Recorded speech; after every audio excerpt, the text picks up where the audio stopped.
반갑습니다. 조교입니다. 오늘 논평 시작하겠습니다. 오늘 논평은 이재명 당대표가 지금 17일날 구속 조직에 17일날 검찰에 출석하겠다는 본인의 얘기도 있었고 온 신문 방송이 지금 출석한다고 보고 있습니다. 그렇지만은 출석을 하고 안 하고는 그날 가봐야 할 것 같습니다. 저는 그러면은 좋고 출석을 한다고 봅시다. 출석을 한다고 보고 구속 그러면은 출석한 이후에 조사받고난 이후에 구속 영장은 어쩔래? 불체포 특권 내려놓는다 했으니까 스스로 영장 실질 심사 바로 갈래? 국회에서 표결 사태 벌일래? 지금 이런 문제들이 걸려 있습니다.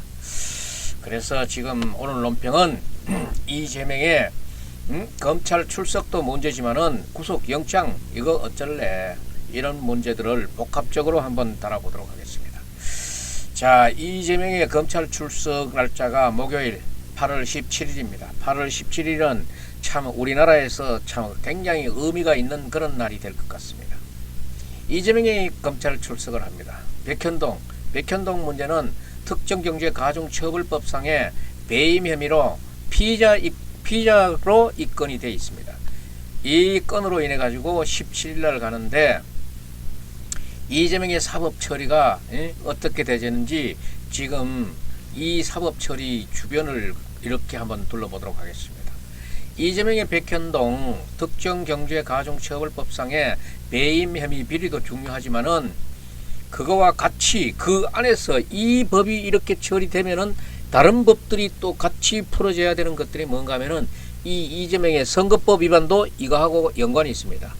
이 이재명이 이 건으로 인해 가지고 벌금 100만원 이상이 나왔을 경우에는 민주당의 대선 보전 비용 434억 이거 반환해야 되는 문제가 있어요. 그래서 지금 민주당의 명운이 걸려있는 이런 중요한 문제예요. 이 대장동 비리 같은 경우에는 개인적인 비리로 취급할 수 있을지 모르지만은 여기에서 선거법 위반에 벌금 100만원 이상이 나왔을 때는 민주당도 아주 치명타를 입는다 하는 그런 문제가 있어요. 이 지금 선거법 위반 같은 경우에는 제가 영주에 살고 있지 않습니까? 영주에서도 지금 영주시장 선거에서 부정이 있다고 해서 재판을 지금 계속하고 있습니다. 계속하고 있는데 영주시장 선거에서도 지금 1심이 아직 안 끝났어요. 1심이 안 끝났는데 지금 이 1심이 한 달, 두 달 이내로 지금 마무리될 것 같은 그런 분위기로 흘러가고 있고 진행이 되고 있다고 보고 있는데 영주시장 이 부정선거 관련해서도 10명 이상이 연루되어 있는 이런 아주 뭐 영주에서는 영주 사람들로서는 뭐 우리 지방일이니까 축소해보고 싶은 그런 생각이 있지만은 이게 처음 시작은 구속영장까지 청구됐던 엄중한 사건이에요. 그래서 이 구속영장 박남수 영주시장이 구속영장 실질 심사를 받아서 정상적인 실질 심사를 받아가지고 빠져나오긴 빠져나왔지만은 이게 구속영장까지 청구됐던 그런 사건이다. 이 지역으로 봐서는 아주 심각한 재판이고 이 재판이 지금 어떻게 진행되는가를 궁금해하는 사람들은 많겠지만은 지금 제가 요것도 따로 한번 편성을 해서 말씀드리도록 하겠습니다.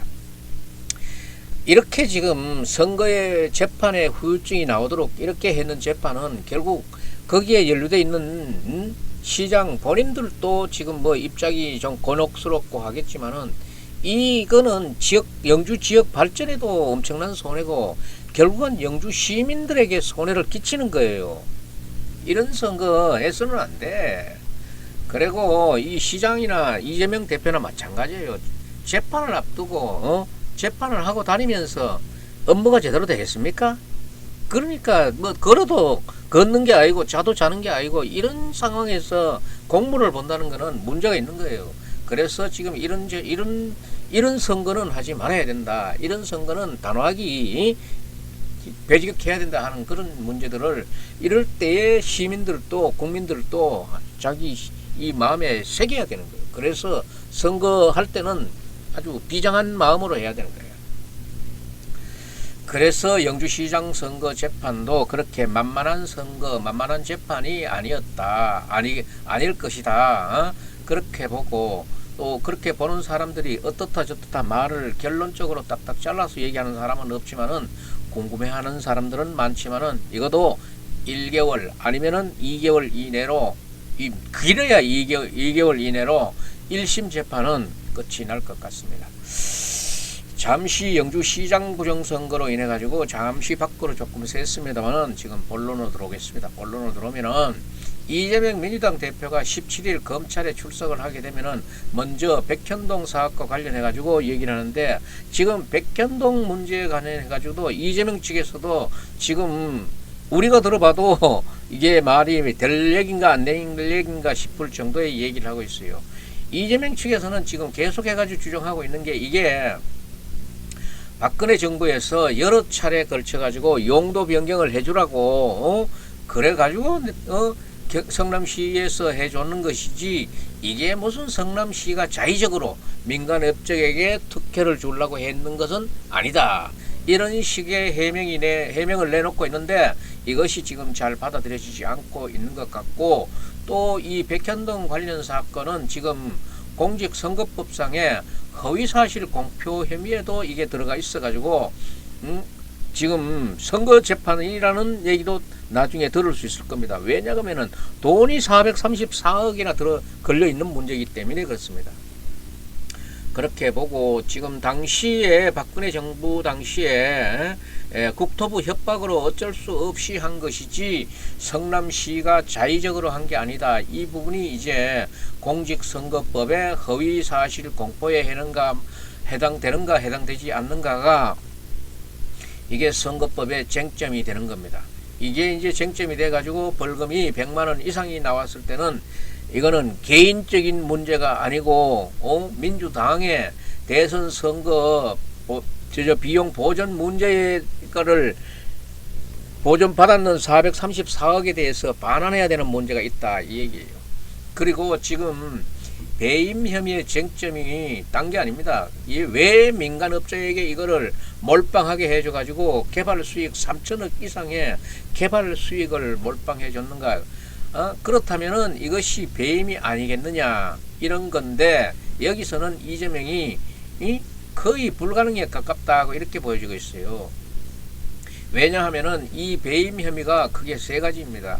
세 가지로 나눠보면은 용도 변경을 민간업자가 2단계로 요구했는데 이게 2번이나 반려됐던 거예요.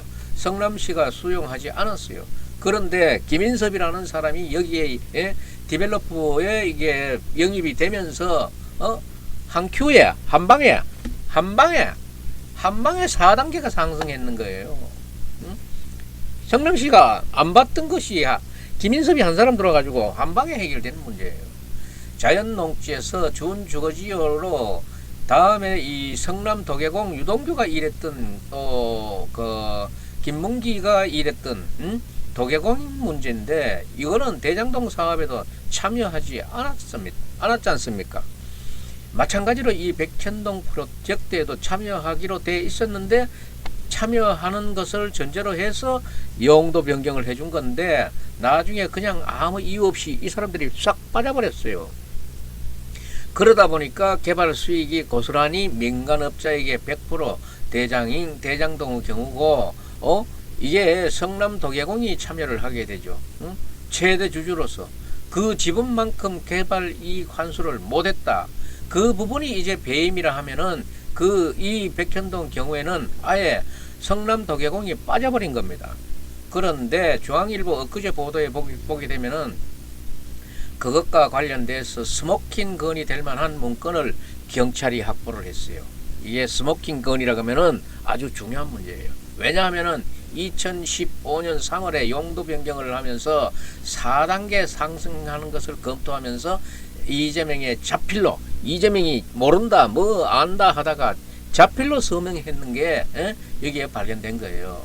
성남 도계공 백현동 참여한다, 그거를 전제로 해서 용도 변경을 해준다 하는 이런 자필 공문이 발견된 겁니다. 이게 빼박 증거가 되는 거죠.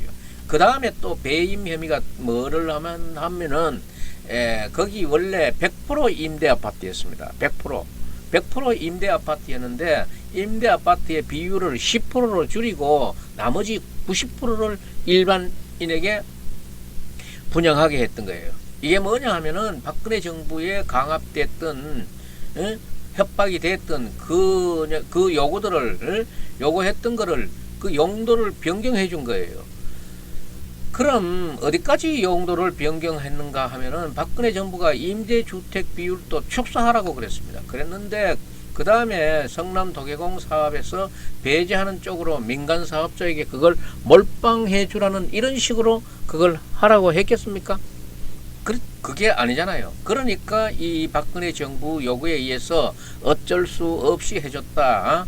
이게 맞다 할지라도 여러 가지 배임 혐의 중에서 한 가지만 그나마 방어할 수 있는 거지, 도계공이 빠져버리고 임대 아파트 비율을 10분의 1로 줄여버리고 이거는 어찌할 도리가 없는 겁니다. 이것이 오롯이 당시에 그 성남시장이었던 이재명 그 시장이 판단이었기 때문에 배임 혐의를 벗기는 상당히 어렵다. 그러면은 이제 소환 조사가 여러 번 있을 거고 8월에 한번 하고 나서 구속 영장을 칠만한 그런 요건이 갖춰지지 않았을까로 보여지고 있었는데, 이 문제는 백현동 건하고 그냥 이 건이 그 자체로 구속 영장이 발부되면 좋고, 안 되면은 불구속 기소를 하고 그러면 되는데, 지금 검찰이 이재명이 그 정치적으로 거물이다 보니까, 국회의원이고 당 대표이다 보니까 지난번 때 또 대장동, 위례, 성남FC 이런 것 가지고 세 개를 묶어 가지고 구속영장을 한 바가 있지 않습니까? 이것도 이제 그래서 구속영장이 저쪽에 잘못되기는 잘못됐지만은 이번에는 그 절차라든가 진행 방향이 조금 다르다고 봐야 돼요. 쌍방울 대북 송금 사건하고 이거랑 엮어서 구속영장을 치지 않겠느냐. 만약에 백현동 자체로 하게 되면은 이번에 17일 소환조사 해가지고 다음 주라도 구속영장을 청구할 수 있겠습니다 하면은, 그렇게 되면은 이제 8월 16일부터 수요일 국회에 임시국회가 열리기 때문에, 그러면은 이게 이제 본회의에 지적에 올리기 위해서 국회가 접수되고 회기 중이고 하니까네, 이게 또 어떻게 회기를 쪼개는 그런 방법이 나와야 되는데, 국회 그거는 운영 문제고, 회기를 쪼개기 위해서 이재명이 구속실질 심사를 받을 수 있는 기간을 확보해 가지고 본회의에 체포 동의안이 표결을 하는 그런 절차를 해야 되는데, 이 절차를 생략하고 바로 실질 심사로 갈 수 있느냐. 이거는 이재명이 체포 동의안 포결 특권 내려놓겠다 했으니까 이 얘기를 할 수 있는 거예요. 그래서 지금 검찰은 여러 가지로 생각하고 있는 겁니다. 이 쌍방울 하고 같이 합쳐서 한 대 묶어서 치자. 그렇게 되면은 이게 쌍방울 그 대북 송금 이거는 여러분이 아시다시피 이황의 처 백정화, 그 다음에 나타난 사람이 변호사 김용태, 이 두 사람이 나타나 가지고 한 번씩 일주일씩 미뤘어요. 이 재판 방해를 해가지고 일주일씩 미뤄지는 바람에 원래 빨랐으면은 7월 20일경에 이화영의 법적 증언이 이루어져 가지고 변호사를 저쪽에 구속영장을 칠 수 있는 거를 생각할 수 있었는데, 이 두 사람이 한 주일씩 집 파행을 시키는 바람에 지금 이게 자꾸 미뤄져 가지고 8월 22일 날 또 지금 이 재판이 열리게 돼 있어요. 그래서 이화영이 8월 22일 날 재판에 나와가지고 어떤 증언을 하느냐. 이화영은 이미 증언을 해놓은 바가 있습니다. 해놓은 바가 있지만은 이번에 8월 22일 날 나가서 하는 그 증언은 정말로 이재명을 아주 곤욕스럽게 하는 그런 증언이고, 또 새로운 증언이라기보다는 했던 증언의 재확인이라고 보면 되겠습니다. 그 다음에 쌍방울 대북 불법 송금 문제에 대해서 이화영 소환이 가능하지 않을까 이렇게 보여지는데, 8월 22일 날 이화영 재판에서도요, 먼저 김성태하고 안부수라는 사람이 있어요. 이 사람들의 신문도 하게 돼 있는데, 이날 이화영의 증인 피의자 신문까지 이루어질지 어떻게 될지 그건 두고 봐야 되겠는데, 8월 22일 그게 이루어지지 않으면은 한 주 늦춰져 가지고 8월 29일 이화영의 증언이 있지 않을까 그렇게 생각됩니다. 한 주일 간격입니다. 한 주일 사이 8월 22일과 29일 이렇게 돼 있기 때문에 이런 와중에 법적 증언 이후에 이재명 당대표를 또 한 번 더 소환해 가지고 또 신문하고 묻고 나서 쌍방울 그 대북 송금하고 같이 구속영장을 쳐야 되겠다 하는 게 검찰이 지금 생각하는 한 가지의 생각일 수도 있어요. 그런 백현동하고 합쳐가지고 두 사건을 병합해가지고 구속영장을 치게 되면은 8월에는 구속영장이 힘듭니다. 8월 임시국회에서 처리하기는 힘들고 그러면은 어차피 9월 1일부터 이거는 헌법상의 국회법에 정한 바에 따라 가지고 정기국회가 100일간 열리게 되어 있어요. 이 100일간 열리는데 이 100일간의 정기국회 중에서는 국정감사라든가 여러가지 중요한 일들이 많기 때문에 회기를 이렇게 쪼갤 수가 없어요. 쪼갤 수가 없기 때문에 이재명이 얘기하고 이 본회의 체포 동의안 표결 문제는 자기가 포기하겠다 했으니까 바로 영장 실질 심사를 법원에 가서 받을 수 있도록 하는 것이 최상인데 이재명이 또 지금 와가지고는 어떤 얘기를 하려는지 모르지.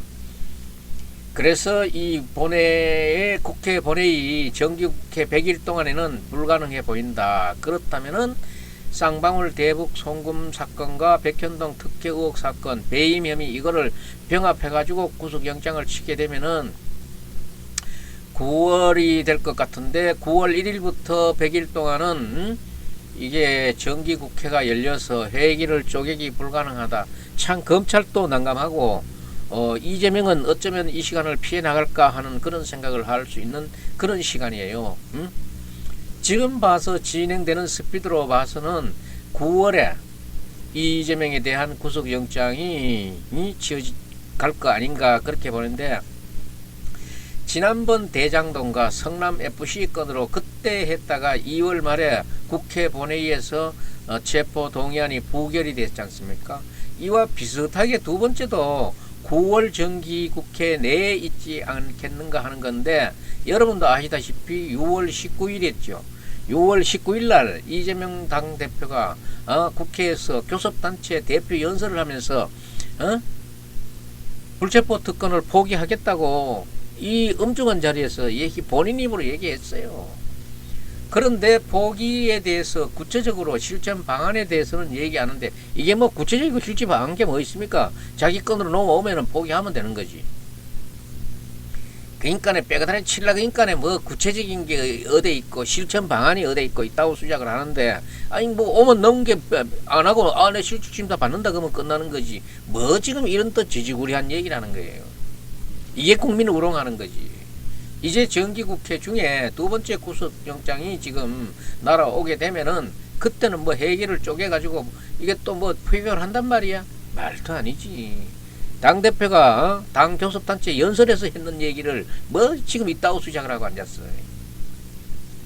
그렇다면은 영지적에 표결을 안 하고 영장 실질 심사밖에 할 게 없는데 당연히 그게밖에 할 게 없지. 일반 국민은 그런 말을 했다 그러면은 검찰이 찍소리도 못하게 잡아갔을 거예요. 여러분들이 다 알다시피 이거는 국회에 표결을 하고 가결할 그런 문제가 아닌데 지금 민주당도 여기에 합세해가지고 이걸 뭐 당론이다 아니다 뭐 포기를 한다 만다 이따오 주작을 하고 있어요. 이재명이 공식적으로 의원총회에서 이런 데서 자기 입으로 짓거린 것을 지금 뭐 친명이다 비명이다 있다고 수작하고 앉았어요. 여기에 대해서 지금 뒷말을 흐리고 있는데 이게 흐릴 말이야. 당당하게 해야지. 영질시도 심사에서 가가지고도 또 구속되면 그 창피는 2배 3배도 가는 거야. 쩌전하게 지렁이처럼 빠져나가려다 걸렸다고. 그러니까 가계를 당론으로 채택하지 않았다. 민주당도 문제예요.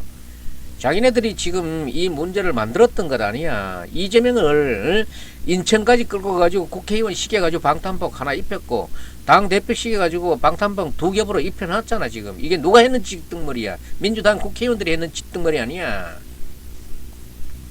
불체포 특권을 포기한다고 대국민 약속을 해놓고 막상 날아올 즈음 되니까 지금 얼물무리고 입안에 주워놓고 웅얼웅얼거리고 앉았는데 이따구 투자하지 말자 이 말이야. 사실상 이게 또 표결이 된다 그러면은 과반수 이상의 제적위원회 과반수 이상의 찬성이 돼야 되는데 지금 지난번에도 아슬아슬했고 이번에도 표결을 하면은 지금 분위기상으로 봐가지고는 가결이 돼가지고 체포 동의안이 가결이 돼가지고 영장 취소대로 가는 게 지금 맞는 그런 지금 정황으로 돼 있지만은 지금 민주당 국회의원들도 지금 하도 지금 말을 왔다 갔다 꼬름하게 하기 때문에 민주당도 지금 국민들이 믿어주지 않는 거예요. 왜 이걸 법대로 자기가 했는 말대로 왜 집행하지 않는 거야. 그래서 9월 정기국회 본회의에서 이재명의 체포 동의안 가결 가능성이 여기에 표결에 간다 그래도 대단히 높다 이렇게 보고 있는 거예요. 그러면은 법원에 영장실질심사를 나가야 되는데 영장실질심사 받으면은 지금 판사도 지금 뭐 김명수의 좌빨 판사다 뭐 이렇게 얘기하지만은 이번에는 구속영장이 발부될 가능성이 굉장히 크다. 이거를 만약에 구속영장을 안 시겠다 그러면은 법원도 난리 날 일이 생겨요. 뭐 당장이야 뭐 큰 난리 나겠습니까만은 9월 24일 날 김명수 대법원장 퇴임하고 나면은 이 영장 판사들도 다 바뀔 거고 뭐 그런 한동안에 그런 설거지가 되겠지. 구속영장이 왜냐하면은 백현동에 간 것도 그렇고 쌍방울 대북 송금 사건도 그렇고 이런 것들이 그렇게 지금 검찰이 약한 증거를 갖고 강한 그 대표를 잡으려 하는 그런 게 아니고 법리에 따라서 절차대로 하고 있다고 보여지기 때문에 구속이 가능하다고 보여지는 거예요. 그러니까 이제 중요한 것은 마지막으로 이화영의 법적 증언을 한 번만 더 해버리면은 이거는 정말로 어쩔 수 없는 그런 일이 됐기 때문에 두 번의 파행 문제가 이것을 재판을 연장시키는 문제도 있고 이화영을 해유하기 위한 그런 문제도 있지 않나 하는 강한 의심들을 하고 있는 거예요. 영장실질심사에서 구속영장이 발부가 되면은 이재명은 구속이 됩니다. 구속이 되고 그러면은 옥중구속, 옥중당무, 당대표니까 당무를 봐야 될 거 아니에요. 옥중당무를 보게 되느냐. 민주당 참 꼴 좋다. 옥중 대표가 역할을 어떻게 할지 거기에 대해서도 지금 민주당은 대가리 아픈 거예요. 근데 옥중 출마라 하는 말은 들었지만은 옥중 당무를 보면서 옥중 공천을 하고 옥중 대표직을 수행한다는 이런 얘기는 우리 헌정사에 지금 들어보지 못했던 그런 얘기입니다. 그러니까 결국은 이재명이 이 구속된 이후의 지도 체제는 어떻게 할 것인가 하는 것도 민주당도 생각할 건 경우의 수를 놓고 생각할 거는 빨리빨리 해야지 왜 미루는데. 아니면은 비대위로 갈지 그냥 뭐 그만 공중분해 시켜버릴지 뭐 빨리빨리 생각해야지. 재창당을 하려는지 이건 뭐 계파별로 이해득실로 계산기 이 배터리도 없는 계산기 가지고 하니까 이해득실에 이 숫자가 안 나오지. 그래 놓고는 뭐 김연경 최고 저쪽 혁신위원회 갖다 놓고는 뭐 한마디 툭 던져놓고 혁신이라 그러면서 혁신이 안 던져놓는 것 때문에도 지금 민주당에 말 많잖아요. 봐야 드리겠어? 이런 거 하나 던져놓고는 거의 도망가다시피 했는 이거 대의원제 폐지할 거야? 민주당이 하는 일 보면 요즘 국민들이 보고 싶은 부분들이 없어요. 이거를 이거 대의원제 폐지하고 이런 거 반영해가지고 새로운 틀을 만들어가지고 한번 해봐, 그러면. 김은경 혁신안의 찬반을 둘러싼 친명 비명 간에 양보할 수 없는 싸움박질은 잘해. 그렇게 되면은 이재명이 구속되면서 당의 전당대회를 치룰 것인데 거의 한 지붕에 두 가족이 될런지 세 가족이 될런지 이거는 짜갈라져 봐야 하는 거예요. 그거는 그때가 봐야 하는 게고 이제 중재안으로 지금 중립적인 인사로 해가지고 비대위를 구성하자, 어떻게 하자 이런 얘기들이 나오고 있는데 지금 민주당도 지금 구심점을 잃은 거예요. 지금 이재명의 말도 지금 잘 안 들어가고 있는 이런, 만약에 또 구속이 된다 그러면 완전히 부재한 상태, 이재명이 부재한 상태에서 민주당은 더 혼란에 빠질 수밖에 없는 거예요. 그래 친명 내에서도 지금 이렇게 해서는 안 되겠다 하는 그런 심정으로 이탈자가 속출할 가능성도 있어 보이는 거예요. 지금 만약에 영장 실질 심사에서 구속영장이 기각될 경우에는 정말 이런 경우에는 또 일 나는 거지. 만약에 구속이 기각됐다 이래 되면은 당장에 검찰이 문제가 생길 것이고 국민의힘에 문제가 생기는 거예요. 국민의힘도 여기에 대한 대책이 있어야 되는 겁니다. 지금 모르니까 기각돼 나올 수도 있으니까.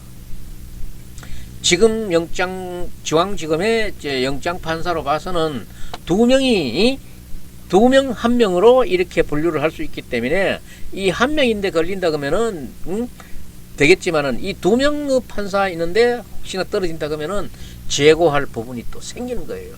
그래서 국민의힘도 지금 안심할 부분도 아니고, 국민의힘도 지금 이재명이 구속되는 게 1호인가 불구속되는 게 1호인가, 이것도 지금 아직도 명확한 그런 대안이 없을 거예요. 지금 대책이 없어. 당해봐야 대책이 나오는 거야. 검찰이 이게 만약에 기각이 된다 그러면은 검찰이 무리한 수사를 해가지고 결국 정치 보복 수사였다라는 그것을 법원이 입증해줬다 이래가지고 지금 대홍보전이 일어날 거 아닙니까? 그래서 이재명이 약간 반전의 효과를 노릴 수 있는 그런 기회는 오지 않겠나. 이번에 구속영장 실질심사에서 빠져나온다 그래가지고 그렇다고 해서 이재명의 사법 리스크 백현동이라든가 대북 송금이 말끔히 해소되는 건 아니에요. 거기서부터 기소가 돼서 불구속 기소가 돼가지고 재판을 시작하는 거지, 인신을 구속하느냐 마느냐 하는 거의 문제지 사건이 깨끗하게 해결된 거는 아니다.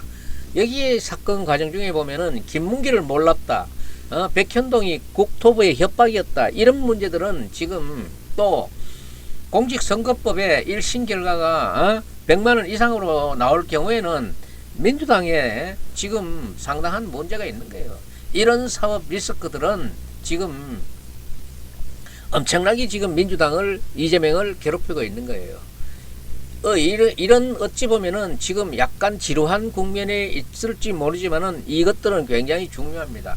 이재명에 대한 그런 공직선거법 수사, 허위사실 공표 혐의가 본격화될 그런 조짐이 있으니까 지금 민주당에서도 비상이 걸리는 거예요. 비상이 걸릴 수밖에 없는 것이 대선 후보가 선거법 위반 사건으로 당선 무효형에 해당하는 벌금 100만원 이상을 확정받게 되면은 중앙선거비로부터 보존받은 선거비용을 후보 추천 정당이 다시 되돌려 줘야 한다는, 이게 법에 명시된 거예요. 선거법 265조 2항에 있는 거예요. 이게 법 집행이 되면은 이거는 민주당은 중앙선거관리위원회에다가 434억이나 되는 선거 보존 비용을 반환해야 되는 거예요. 이게 반환해야 돼. 만약에 이재명 대표가 지난 대선 때에 백현동 개발 특혜 의혹과 관련해 가지고 허위 사실을 공표했다는 혐의가 인정돼서 벌금 100만원 이상이 확정될 경우에는 민주당이 이 돈을 되돌려 토해놔야 된다 이 말이에요. 그러면은 이 돈을 만들 수 있는 방법이 뭔가 하면은 지금 민주당사를 끌고 여의도에 민주당사가 의 건물이 팔면은 한 300억 정도 예상한다 그래요. 그러면은 134억의 돈이 또 모질해. 이 모질해는 돈은 끝까지 받아내야 되는데, 받아내자면 또 어떻게 받는가 하면은 이게 민주당이 이 돈을 어디서 빌려서라도 제대로 못 내게 되면은 선관위가 경상보조금이라 해가지고 2024년도 총선 때 선거 지원을 하게 되는데, 이 지원할 적에 이 134억 300억 갚았다 그러면은 안 갚았다 그러면은 434억 중에서 내년 2024년 총선 선거 지원금 나갈 적에 선관위가 안 주는 거야. 차압을 해버린다. 이런 엄청난 일이 걸려 있어요. 그래서 부정선거 하면 안 되는 거야. 불법 선거에 해당되는 벌금 100만원 이상의 형이 확정될 경우에는 5년간의 공직선거 출마라든가 자격 박탈, 이런 것들은 개인적인 문제지만은 지금 434억을 토해내야 되는 이 문제가 걸렸기 때문에 민주당이나 이재명은 이 재판 이겨야 된다 이 말이에요. 이길 방법은 이길 확률은 그렇게 없어 보인다. 그래서 이재명 개인의 명운도 걸려 있지만은 민주당의 명운도 걸려 있다 이런 거예요. 그런데 지금 원수는 메나무 다리에서 만난다는 격언처럼 정말 묘하게 지금 흘러가고 있어요. 이 총선을 2024년 총선을 앞두고 중앙선거관리위원회 새로운 사무총장에 윤석열 대통령의 대학 동기인 김용빈 사무총장이 임명이 돼 있어요. 떡하니 여기 또 저승사자처럼 떡 가가 버티고 있는 거야. 여기에서 지금 만약에 이재명 선거법 위반으로 벌금 100만 원 이상이 나오면은 민주당의 대선 선거 비용 보전 비용 434억 이거 윤석열 대통령의 대학 동기인 김용빈 사무총장이 자 딱 주는 거와 동시에 바로 차압해버리면 민주당 계좌에 돈이 안 들어가. 민주당이 쓸 수가 없어. 내년 선거가 절망이야. 이런 상황이 나오기 때문에 지금 하필은 원수는 외나무 다리다 이런 얘기를 하고 있는 거예요. 그래서 민주당의 지금 백현동 배임 사건이라든가 백현동의 특정경제가중처벌법상의 배임 혐의, 그 다음에 선거법 위반, 대북 송금 위반 이런 문제들이 걸려있는 17일날 이재명의 검찰 출두는 중요하고 그 이후에 구속영장 민주당 어쩔래? 에? 국회 표결 꼭 거쳐야 되겠어? 불체포특권 내려놓는다고 누구 입으로 짓거렸어? 에? 입이 부끄럽지 않아? 바로 실질신다대로 가기 바랍니다. 오늘 논평은 여기서 마치겠습니다. 그리고 아직까지 영주 조교 방송에 구독자가 아니신 분은 구독 버튼 좀 눌러 주십시오. 그리고 영주 시장 재판에 대해서는 제가 일간 한번 다시 언급을 해 드리도록 하겠습니다. 중간 그 보고를 한번 드리면서 흘러갈 과정과 앞으로의 전망을 한번 살펴드리도록 하겠습니다. 예, 오늘 논평 여기서 마치겠습니다.